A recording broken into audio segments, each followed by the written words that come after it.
जब कोई उपासक नाम के बल से पाप करने लगता है, ये तो ध्यान दीजिए कि नाम में सर्व पाप नाशक शक्ति विराजमान है। त्रिभुवन में कोई भी ऐसा पापी नहीं है जो पवित्र होकर भगवत प्राप्ति न कर सके। इस शब्द को लिख लो, क्योंकि बहुत लोग ये प्रश्न करते हैं आकर कि हमसे ऐसे पाप हो गए कि हमारी भी पाप मोचन हो जाएगा, भगवत प्राप्ति हो जाएगी, पक्का हो जाएगी। पर शर्त है, अब लो निशानी अपना, आज तक की आप नहीं करूंगा, ये शर्त होती है इसमें। अगर फिर तो प्लस हो जाएगा पीछे से, और अगर नहीं तो सब भस्म हो जाएगा। भगवन नाम में स्वाभाविक सर्व पाप नाशक शक्ति है, तथापि इसका यह अर्थ नहीं कि आप नाम के सहारे पाप करना शुरू कर दें। भगवन नाम जैसी परम पावन शक्ति का प्रयोग इस पापाचरण में ना करें कि नाम से पाप नष्ट हो जाते हैं, हम खूब पाप करें और नाम जप कर लेंगे। अगर ऐसी भूल की तो आपको भयंकर दंड मिलेगा, नामापराध लागू हो जाएगा आपके ऊपर। नाम के सहारे, नाम की ओट से पाप करना। आप नाम स्मरण का व्रत लिए हैं और नाम महिमा सुनी है कि सर्व पाप नाशक है, और आप उत्साहित होकर नवीन नवीन पाप करते हैं और फिर नाम के द्वारा उसे भस्म करना चाहते हैं, तो नहीं होगा। अभी तक जो हुआ और अनजाने में चूक हो जाए उसके लिए कोई प्रायश्चित अलग से करने की जरूरत नहीं, नाम तुम्हारे उस पाप को भस्म कर देगा। लेकिन प्रमाद से जानबूझ करके जो पाप करता है नाम की ओट में, तो नामनो बलाद यस्य ही पाप बुद्धिर न विद्यते तस्य अमैर ही शुद्धि। ऐसे की शुद्धि यमराज नरक में ले जाकर करते हैं नाम जापक की। कौन नाम जापक? जो नाम के सहारे नवीन नवीन पाप कर रहा है, कि खूब पाप कर लेते हैं और शाम के माला दो माला जप लेंगे, एक नाम इतनी सामर्थ्य रखता है कि सब पाप भस्म हो जाएंगे। बोले नामनो बलाद यस्य ही पाप बुद्धिर, जो नाम के बल से पाप करता है तो न विद्यते तस्य यमैर ही शुद्धि, वो शुद्ध नहीं हो सकता, उसकी शुद्धि यमराज करेंगे नरक में ले जाकर के। जे नर नाम प्रताप बल करत पाप नित आप, वज्रलेप होए जाए ते अमित सुदुष्कर पाप। जो नाम के सहारे से पाप करते हैं वज्र के समान पाप हो जाते हैं और उसका नाश करते हैं। किसका? जो नाम के सहारे से पाप करता है। इसलिए प्रार्थना है कि भगवान नाम का प्रयोग भगवत प्राप्ति के लिए अभी तक जो हुआ, सावधान, पाप सब नष्ट हो जाएंगे। लेकिन महिमा सुनी और नाम का प्रयोग करके फिर पाप, तो ये वज्र का लेप हो जाएगा। ये तो सावधानी की बात कही। आगे बात कर रहे हैं कि नाम जप से समस्त सद्गुण आपके हृदय में स्थापित हो जाएंगे। नाम स्मरण की प्रारंभिक दशा में, बहुत ध्यान से सुनिएगा, बहुत बड़े महापुरुषों के अनुभव की बातें हैं। जो ही हम नाम जब प्रारंभ करते हैं तो नाम जब अंदर जाकर के जागृति करता है। किसकी? सोए हुए पाप प्रवृत्तियों की। उठ और भाग यहां से, अब तू इस हृदय में नहीं रह सकता, क्योंकि ये हृदय मेरा अधिकार। अब अविद्या के प्रभाव से अनंत जन्मों में जितने दुर्गुण दुराचार कुसंस्कार हुए हैं, ध्यान दीजिएगा, बहुत प्रश्न होते हैं इस विषय में, सीधा उसका सरल भाव से समझाते हुए उत्तर है। इस बात के तो सैकड़ों प्रश्न होते हैं। जब कोई साधक नाम जब प्रारंभ करता है, नाम जाकर के अंदर ज्ञान जागृति नहीं करता, प्रारंभ में सुप्त वासना प्रवृत्तियां जो छुपी उनको जागृत करता है। उठ और भाग यहां से। अब वो कुसंस्कार, दुर्गुण, दुराचार दल के दल वहां हैं अंतःकरण में। जैसे जैसे साधक नाम जब बढ़ाता है वैसे वो अपने बल के साथ प्रकट होते हैं। परमार्थ का साधक यदि सत्संगी नहीं हुआ तो वो समझता है कि ये तो बहुत बड़ा विघ्न सामने उपस्थित हो गया, हृदय जल रहा है और पाप वासनाएं इतनी बढ़ती जा रही। साधक में प्रारंभ में इनका परिचय ना होने के कारण वो पराजित होने लगता है कि अब तो बहुत गंदी बातें आ रही हैं, भजन रोक दो। अतएव साधक घबराए नहीं, इन विकारों के अधीन न हो, नाम जप रूपी परम साधन छोड़े नहीं। बिल्कुल मंगलमयी बात समझ लो, ये बात कई बार हो चुकी है, पर जो लिखा हुआ है उसे सुनोगे तो ज्यादा विश्वास हो सकता है, वैसे लगेगा ये अपने मन से कहते हैं। साधक प्रारंभ में पराजित करने की सामर्थ्य नहीं रखता, अतएव घबरा करके इनका परिचय ना जानने के कारण वो या तो इनके अधीन होकर फिर गलत कार्य करने लगता है या भयभीत होकर साधन नाम जप करना छोड़ देता है। किंतु यदि गुरु कृपा पात्र साधक प्रभु के नाम की वास्तविक महिमा जो सुन चुका है, ऐसा अवसर जब आता है कि हृदय में बड़ी गंदी बातें, बड़ा प्रपंच उदय हो रहा है, तो वो समझने लगता है नाम काम कर रहा है, नाम काम कर रहा है। अब हमारा हृदय खाली हो रहा है, ये वासनाएं निकल रही हैं, समस्त हे गुण दुर्गुण दुराचार प्रवृत्तियां नष्ट हो रही हैं। बार बार वही हमने अनंत जन्मों में किया, इसलिए बार बार वही आ रहा है, आ नहीं रहा, वो जा रहा है, हर वृत्ति जा रही। अतएव और नाम उच्चारण बढ़ाए और सत्संग सुने, जिससे हिम्मत बनती जाएगी, घबराओगे नहीं। बड़ा भारी युद्ध है, एक दिन में सब डिलीट नहीं हो जाएंगे, धीरे धीरे सहत सहत बाढ़े भगति ग्रह तन गुरु हित गार। जिन गुणों से भगवान रीझते हैं, ध्यान देना, एक विकार गया एक गुण आ गया, वो विकार की वृत्ति गई दूसरा गुण आ गया, खाली नहीं रखता।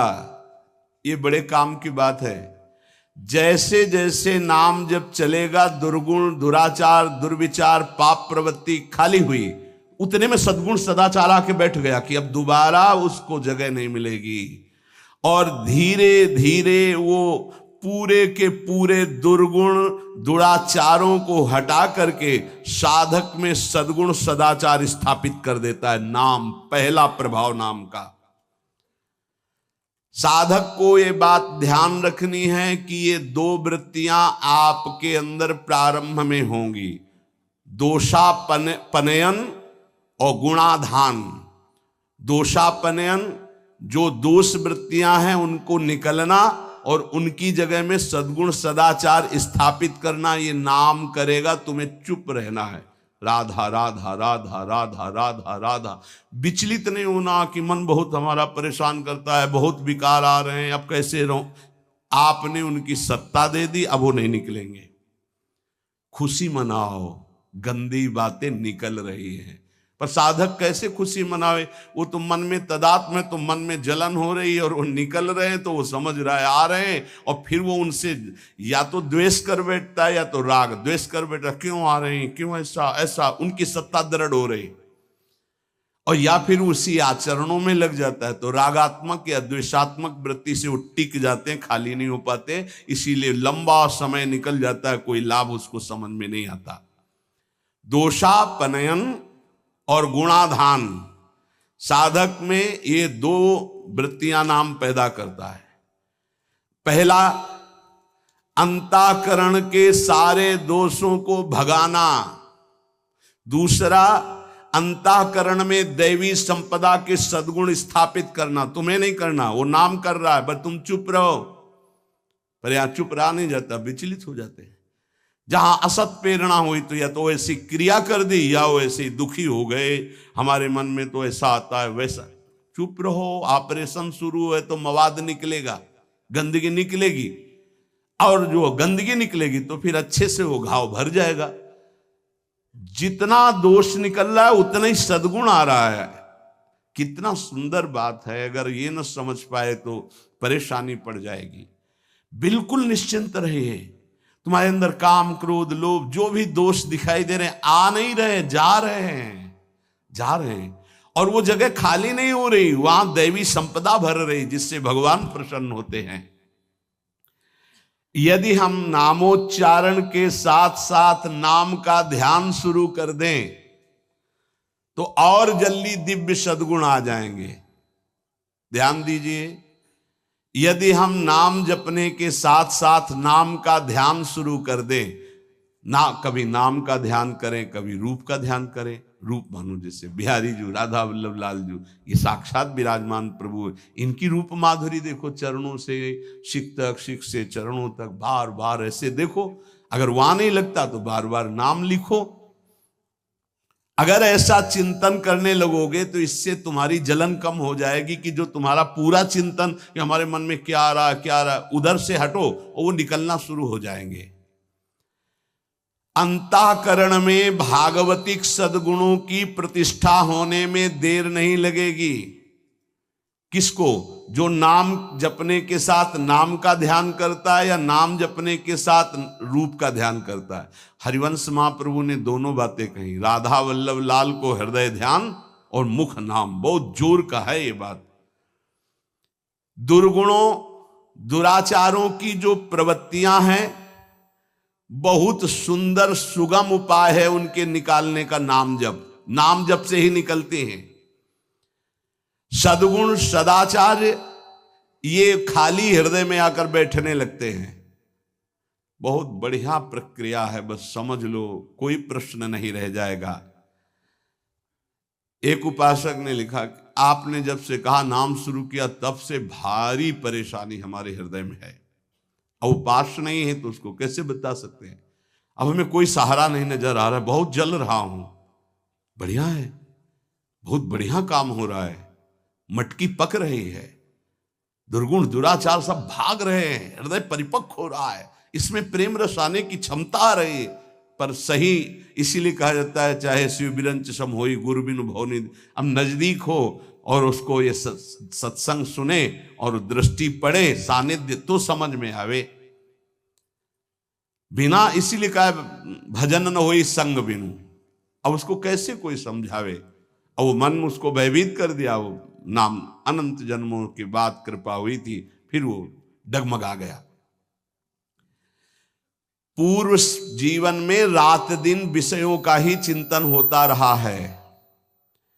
अब उस चिंतन को भगवत चिंतन से संघर्ष करना होगा, लड़ना होगा। अय उपासक, एक तरफ तुम हो, दूसरी तरफ पूरा माया का परिवार है। नाम के प्रभाव से पूरे माया के परिवार पर विजय प्राप्त करना है। जैसे जैसे तुम्हारा भगवत चिंतन अधिक बढ़ेगा तो काम, क्रोध, लोभ, मोह, मद, मत्सर ये पूरा का पूरा अपना प्रभाव दिखा के नष्ट हो जाएंगे। ये पूरे के पूरे नष्ट हो जाएंगे ऐसा शब्द नहीं आया, प्रभाव दिखा के नष्ट हो जाएंगे। जितना इनमें पावर हो पूरा पावर दिखाएंगे तुम्हें परास्त करने के लिए। नाम छोड़ दो, संसार में आ जाओ। पर जो साधक जमा रहता है राधा राधा राधा, अब उनके अनर्थ और दुष्परिणाम और अनिष्ट चिंतन ये सब कुछ छूट गया। नाम से पूर्व पाप भस्म हुए। वर्तमान का जो अनर्थ है, दुष्परिणाम है, अनिष्टकारी चिंतन है, वो छूट गया। अब उसके हृदय में आनंद का प्रादुर्भाव हुआ। अब उसके हृदय में भगवत स्वरूप, पवित्रता, शांति, संतोष, निर्भयता, निश्चिंतता, समस्त दैवी संपदा प्रकाशित हो गई। अब तो एक एक नाम के साथ उसको स्वाद मिलने लगा और दिव्य स्वरूप भगवान का उसके हृदय में झलकने लगा। अब भगवान के रूप की प्रतिष्ठा उसके मानस नेत्रों में हो गई। पूरा का पूरा प्रकरण ध्यान से बार बार सुनना। अब उसके हृदय में जो आनंद आया उस आनंद में उसे आत्मस्वरूप का बोध हो जाता है। मना प्रसादे परमात्म दृष्टि, मन अद्भुत आनंदित तो भगवत दृष्टि जागृत हो गई। ये दो अधकचरी दशा के नाम जापक होते हैं, इनकी बड़ी दुर्दशा होती है। मुख से तो नाम उच्चारण करते हैं और शरीर के आचरण करते हैं वही जो मन बुद्धि कहते हैं, तो उनका वास्तविक नाम जप नहीं हो पाता, क्योंकि थोड़ी देर मुख से नाम उच्चारण कर लिया, फिर असत आचरण किए, असत चिंतन किए, तो ये जो अधकचरापन है ये बहुत कष्ट देने वाला है। निकलो इस अधकचरेपन से। सच्चा नाम स्मरण जो पीछे वर्णन किया गया, आपको परास्त नहीं होना, बराबर नाम। इसके साथ जब नाम का चिंतन, रूप का चिंतन, तब समझो कि आप अधकचरी अवस्था से बाहर आ गए। अभी तो बहुत गंदी बातें चिंतन में आती हैं, अभी तो लड़ना पड़ेगा, इतना तो लड़ने के लिए तैयार रहो। अगर ये कह दो ये सब हमसे नहीं होगा, तो एक उपाय है, किसी महाभागवत को पूरा जीवन समर्पित कर दीजिए, खत्म खेल आपका। ये भी देख लीजिए करके, पूरा जीवन अक्षरशः समर्पित। जब आप भगवत अनुराग के मार्ग में चल पड़े तो अक्षरशः आप वैसे ही करो जैसा आदेश होता है, तो आप वास्तविक सिद्ध हो जाओगे। बड़ी कृपा है। बहुत से ऐसे 50 साधक हैं जो बिल्कुल अक्षर पर प्राण देने के लिए तैयार है, आज्ञा पर वचन आधीनता, बहुत ऐसे। अगर बिजली चली जाए तो वहीं ठप हो जाती वो जो लिफ्ट है, पावर खत्म तो वहीं खड़ी हो जाती है। लिफ्ट में बैठे हो आप, अहंकार जो ही किया तो बिजली चली जाएगी। जनरेटर की व्यवस्था है नहीं इसमें, नहीं है सपोर्ट की व्यवस्था नहीं इसमें। एक ही है, गुरु कृपा ही केवलम, ये एक ही पावर से चलता है, कृपा मात्र से। रे मन रसकन संग बिनु रंचन उपजय प्रेम, बिनु, यहां कोई सपोर्ट दूसरा नहीं, एकमात्र श्री कृपा सुखकारी। अहम आया तो ये पावर समेट लेते हैं भगवान। अहम नहीं, दैन्य, जितना ऊपर उठो उतना दैन्य होते चले जाओ। विरक्त भेष का मतलब है कि हमारा अस्तित्व ही नहीं रह गया, हमारा अहम ही नहीं रह गया, हमारा ममत्व और अहम तो गुरुदेव और श्री जी के चरणों में समर्पित हो गया। अब मेरा क्या अहम। तो साधक के द्वारा उपासना में जो स्वीकृति है वो अधकचरी रहती है। साधक को उपासना में जो स्वीकृति होती है वो अधकचरी होती है, इसलिए सिद्ध नहीं हो पाता है। थोड़ी गुरुदेव की बात और थोड़ी मेरे मन की बात, ये अधकचरापन। भगवान ने नारद जी को कहा था, अधकचरे योगी का मेरा साक्षात्कार नहीं होता। थोड़ा गुरुदेव की बात माननी है, थोड़ी अपनी बात माननी है, अधकचरापन। पूरी बात गुरुदेव की माननी है, बस बढ़िया बात बन जाएगी। जब निकले वो मूड़े ही मुड़ा लिया है भगवत मार्ग में, फिर क्या, फिर अपने मन की बात क्या रह गई। नाम नामी अभेद है। नाम स्मरण की परिपक्व दशा में नाम, नामी और नाम धारक तीनों एक हो जाते हैं। तस्मित तज्जने भेदा भावात। ध्यान दीजिए, त्रिपुटी कलय जैसे ज्ञान में दृष्टा दृश्य दर्शन त्रिपुटी कलय, ऐसे ही नाम नामी नाम धारक त्रिपुटी कलय अभेद हो गया। नाम नामी और नाम धारक तीनों एक हो गए। नाम में, नामी में, नाम धारक भगवत स्वरूप, कोई अंतर नहीं रह गया नाम में, नामी में और नाम जापक में। तस्मित तज्जने भेदा भावात। ये परिपक्व अवस्था नाम की, जापक की हुई। नाम स्मरण की बात जिह्वा से नाम, कंठ से नाम और फिर हृदय से नाम प्रारंभ हो जाता है, अंतरात्मा से। जीव ही हृदय से नाम प्रारंभ होता है। हृदय से नाम जब चलने लगेगा तो जपना नहीं होता है, उसमें चल रहा है, जैसे धड़कन चल रही, बस वो सुन रहा है, आंखों में वही झलक रहा है, हृदय में वही चल रहा है, श्रवण इंद्रिय में वही सुनाई दे रहा है। इससे प्रेम सोत प्रकट होता है। जिह्वा से जपते जपते, कंठ से जपते जपते जब हृदय में आया तो सब विकार नष्ट, दैवी संपदा तो पहले ही आ गई, नाम नामी और नाम धारक तीनों अभेद हो गए। अब जब हृदय से नाम चल रहा है तो प्रेम स्फुरित हुआ, बस सब सामर्थ्य जागृत हो गई। प्रेम जागृत होते ही सब सामर्थ्य जागृत हो गई। भगवत प्रेम हो गया तो शेष सब बातें, लीला में प्रवेश, सेवा का अधिकार, सब भाव स्वरूप की जागृति, सब।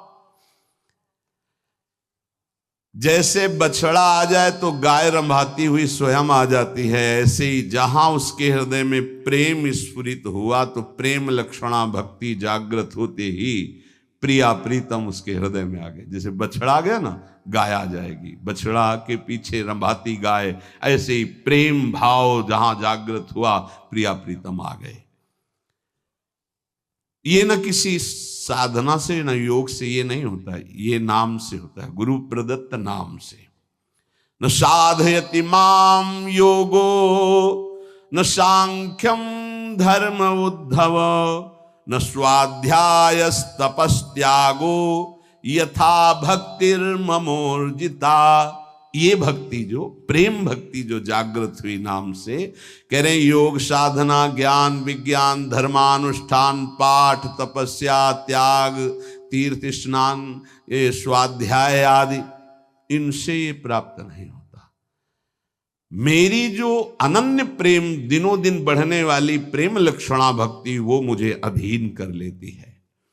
धर्मा सत्य दयोपेतो विद्यावा तपशान्विता मद्भक्त्यापेतमात्मानं न सम्यक प्रापुनाति। जिसके हृदय में मेरी ये भक्ति प्रकट नहीं हुई तो चाहे वो सत्य दया धर्म तपस्या विद्या इन सबसे युक्त हो जाए, वो भली भांति परम पावन होने में असमर्थ है, अर्थात मुझे प्राप्त करने में असमर्थ है। समर्थ है तो केवल मद भक्त्या, अगर मेरी प्रेम लक्षणा भक्ति नहीं है तो वो सत्यवान दया धर्म तपस्या वो विद्या इन सबको धारण करने पर भी वो मुझे प्राप्त नहीं कर सकता। यहां भगवान कह रहे धर्म सत्य दयोपेतो विद्यावा तपशान्विता मद्भक्त्यापेतमात्मानं न सम्यक प्रापुनाति। भक्ति का स्वरूप मेरी क्या है? रोमांच हो रहा प्रभु की बात सुनकर, एक जैसे ठंडी में से होता है उसे कंप कहते हैं, शरीर कंपायमान हो गया, रोमांच हो रहा, अश्रु बहने लगा, शिथिलता आ गई। कथम विना रोम हर्षम द्रवता चेतसा बिना विनानंदाश्रुकलया शुद्धि भक्त्या विनाशय। जब तक अनन्य प्रेम भक्ति के कारण शरीर पुलकित नहीं हो जाता, चित्त पिघल कर गदगद नहीं हो जाता, आंखों से प्रेमान आनंद के आंसू नहीं बहने लगते, अंतरंग बहिरंग भक्ति की बाढ़ में डूबने उतराने नहीं लगता, तब तक वो शुद्धि जिसमें मैं प्रकाशित होता हूं संभावना ही नहीं है, चाहे कोई भी साधन कर लो। वाग गदगदा द्रवते यस्य चित्तम रुदत्य भीक्षणम हसति क्वचिच्च विलज्य उदगायति नृत्यते च मद्भक्ति युक्तो भुवनम पुनातु। जिसकी वाणी प्रेम से गदगद हो गई, चित्त प्रेम प्रकर्ष से द्रवीभूत हो गया, प्रेमावेश में आकर चिल्ला चिल्ला कर रोने लगा, कभी आनंद की उमंगन में खिलखिलाकर हंसता है, कभी लज्जा छोड़कर उच्च स्वर में गाने लगता है, कभी नाचता है। उद्धव, ऐसा मेरा प्रिय भक्त ना केवल अपने को अपितु सारे भुवन को पावन करने की सामर्थ्य रखता है। मम भक्ति युक्तो भुवनम पुनातु। श्री भगवान नामोच्चारण की ये महिमा की ऐसी प्रेम लक्षणा भक्ति हृदय में प्रकाशित कर देती है। तीनों लोकों का वैभव नाम जापक के प्रलोभन के लिए भेजा जाएगा। जहां ध्यान देने का विषय, आप कहोगे हमारे सामने क्यों नहीं भेजा गया?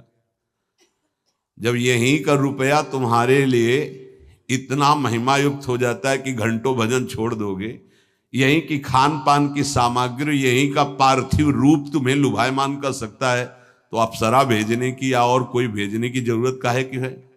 ये तो उनके लिए है जो मृत्यु लोक पर विजय प्राप्त कर चुके, तब देवलोक का वैभव आता है। जो देवलोक के वैभव पर भी विजय प्राप्त कर चुके, तब ब्रह्मलोक का वैभव आता है। और ब्रह्मादिक के भोग सब विषम लागत ताई, तब नारायण ब्रज चंद की लगन लगी। और ये सब सामर्थ्य नाम जापक में आ जाती है। तीनों लोकों के वैभव का प्रलोभन देख लो। यहां तो थोड़ा काम नहीं बना तो अश्रद्धा कर देते, नाम छोड़ दे। यहां क्या कहे? तीनों लोकों का वैभव एक साथ नाम जापक को दिया जाए तो भी उसे निमिषार्ध कहते। ऐसे इतने के भी लिए वो अपने प्रभु का स्मरण नाम जाप नहीं छोड़ सकता। ये आई परिपक्व अवस्था।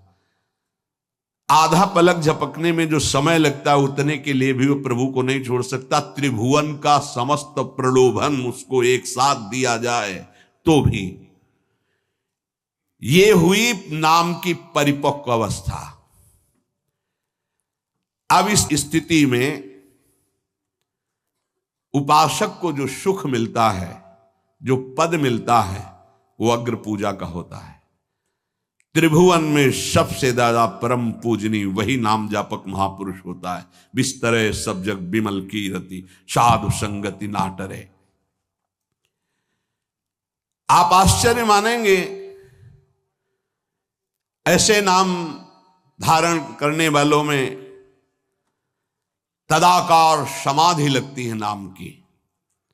जैसे श्री रामकृष्ण परमहंस देव जी, महाप्रभु चैतन्य देव जी, बड़े बड़े महापुरुष हुए। तुकाराम जी महाराज, नामदेव जी महाराज, ज्ञानदेव जी महाराज, बड़े बड़े महापुरुष नाम जापक। ये स्त्री पुत्र परिवार घर सब कुछ होते हुए भी कई ऐसे महापुरुष हुए जो ऐसी नाम समाधि में डूबे, किसी की स्मृति नहीं रही, कहीं कोई आसक्ति नहीं रही। ध्यान रहे, सच्ची नाम जापक की वृत्ति में कुछ दुर्लभ नहीं है स्थितियां। ऐसा कोई ना कहे कि ये तो भगवद अवतार हैं इनकी, नहीं, नाम ऐसा ही है। साधारण को असाधारण स्थिति में पहुंचाकर जगत पूज्य अग्र पूजा का अधिकारी बना दे, उसका ये नाम जापक का प्रभाव होता है। पर नाम जापक के अंदर कोई इच्छा नहीं होती कि मैं अग्र पूजा का अधिकारी बनूं। पर सर्वार्पण भावपूर्वक अनन्य शरण नाम की, सर्वार्पण नाम को, अनन्य भाव नाम का, तो ये स्थिति अनायास प्राप्त हो जाती है। उसको कोई उपाय नहीं करना पड़ता। अगर अन्य आश्रय कोई है तो फिर बात नहीं बनेगी। अन्य आश्रयाणाम त्यागो अनन्यता। जो गुरुदेव ने नाम दिया है बस उसी का आश्रय, जो आश्रय गुरुदेव ने पकड़ा है उसी का आश्रय। ए भाई, इस मनुष्य जन्म में एक बार सच्चे नाम उपासक बन जाओ, सच्चे नाम जापक बन जाओ, रंग लग जाएगा। और ये रंग कभी छूटता नहीं, उत्तरोत्तर बढ़ता रहता है। कोई भी प्रतिबंध ऐसा नहीं कि नाम जापक में बाधा पहुंचा सके। हिमालय जैसा विघ्न भी चूर चूर क्षण में हो जाएगा नाम जापक के सामने।